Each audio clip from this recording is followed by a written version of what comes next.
Rated T for teen. Hello ladies and gentlemen, and welcome to a Chronicle guide for Rift. This guide is primarily aimed at newer players to the game and aims to kind of educate y'all what basically Chronicles are, how to do them, the rewards that you get, and all that kind of fun and exciting stuff. So first off, what are Chronicles? They are 1 to 2 player dungeons that exist in Rift. They can all be accessed by pressing the shortcut J or going to activities and then to Chronicles right at the top.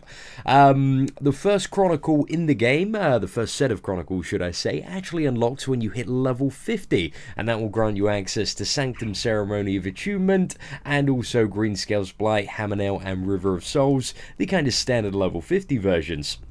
The next set of Chronicles, such as A Hero Rises, Hive Kazgafu, Infernal Dawn Laphis, and Planebreaker Bastion Aftermath, will unlock when you reach level 60, and the rest of them, like River of Souls, Intrepid Hammernail, Shadow from Beyond, and the Wren of Fate. Basically, the Intrepid, Greenscale's Blight, River of Souls, and Hammernail are like the level 50 versions, only scaled up in terms of both difficulty and rewards to level 65 to kind of make them relevant for the endgame. One of the things you'll also see in this interface is you have a button that's only accessible when you hit level 65 that will queue you for a random Chronicle.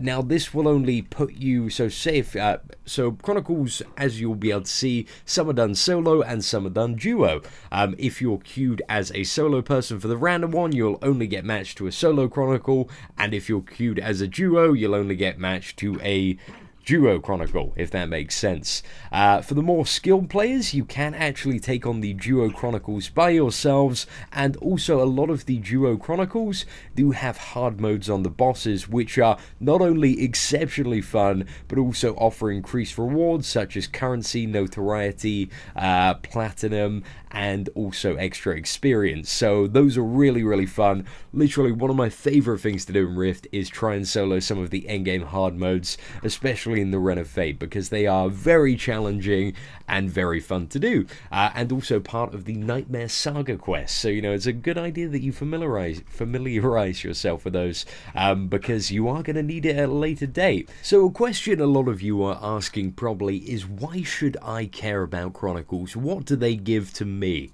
as a player that wants to get better at the game, bigger and more powerful?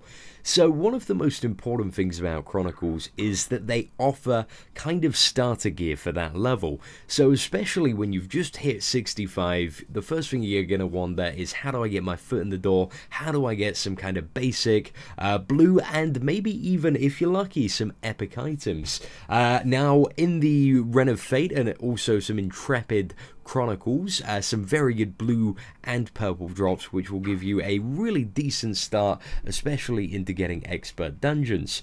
As you kind of gear up and the gear that you get from Chronicles becomes more obsolete, one of the really awesome things is that, especially by doing the hard modes in something like the Wren of Fate, it drops reputation tokens, which you can get used to easily get reputation with factions like the Gar, which may be a bit more difficult to get in the open world. So that is pretty awesome as well. One of the main things I love about Chronicles as well is that each Chronicle offers a quest, quest or two, even the level 60 ones, and this allows you to get a huge chunk of planar attunement experience. In the level 65 Chronicles, there are kind of treasure chests hidden in each ones, especially the Intrepid ones, which will grant you 1 million planar attunement experience, which can just be a huge boost to players who are, you know, fairly new and haven't been playing the game that long. You get to level 60 and that can maybe give you like 2 or 3 levels in just one huge chunk. And even for, you know, players like myself who are kind of close to the cap of planar attunement and have like, you know, 1,400 levels, it's still a huge chunk of PAXP, which can be fantastic in, you know, progressing your character and gaining additional stats. Now, also one of the main reasons that kind of more geared players at endgame will do Chronicles on a daily basis is for the random Chronicle bonus. Now, this is quite a significant chunk of Abyssal Crusaders marks, Fragments of Horror, and also Fragments of Madness. So that's the Expert Dungeon currency, the Tier 1 raid currency, and also the Tier you 2 raid currency, and once you kind of get into the swing of things, either in the solo Chronicles or with your friends, you can do most of the Chronicles in about 10 to 15 minutes. So it's really, really good rewards for the time invested. You get a nice chunk of currency, an even nicer chunk of planar achievement experience, and also a little bit of plat just to sweeten the deal. Now, a couple of rewards that I should probably mention as well is that Chronicles are absolutely littered with artifacts.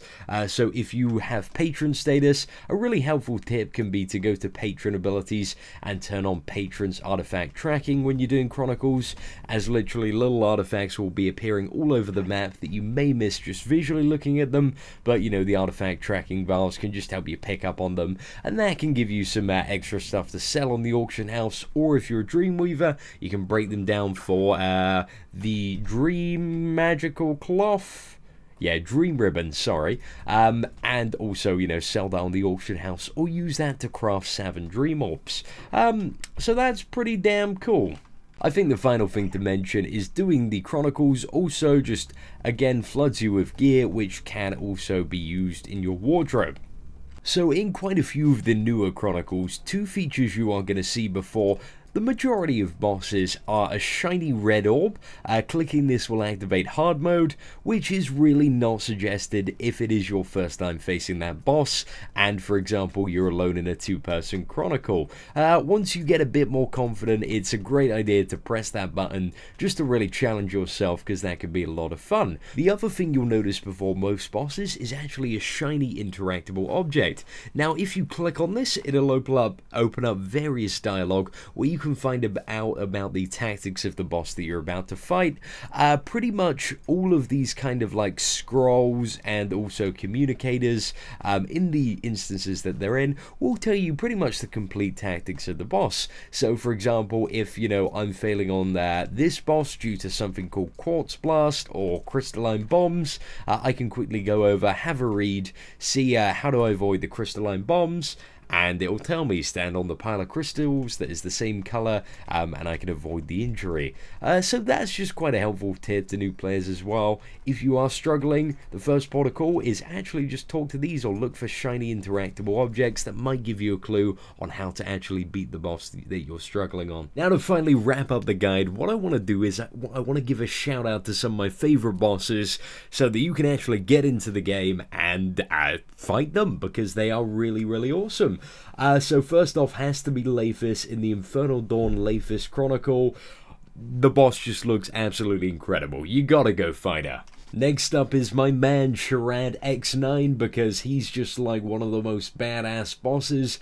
There are so many lasers, so much line of sighting, brilliant movement on this fight. It is a lot of fun. Go check him out in Planebreaker Bastion Aftermath. Finally, my absolute favorite Chronicle boss at the moment is definitely the Renovate's Finric. With waves, explosions, even more waves that you have to jump over and dodge. It's just an absolutely crazy fight that is insanely fun, especially when you're doing the hard mode solo. So I definitely suggest checking that out. That can be found in the Renovate Chronicle, which is only accessible when you reach level 65. So thanks once again, ladies and gentlemen, for watching this video. We hope you enjoyed it. Take care and have an absolutely fantastic day.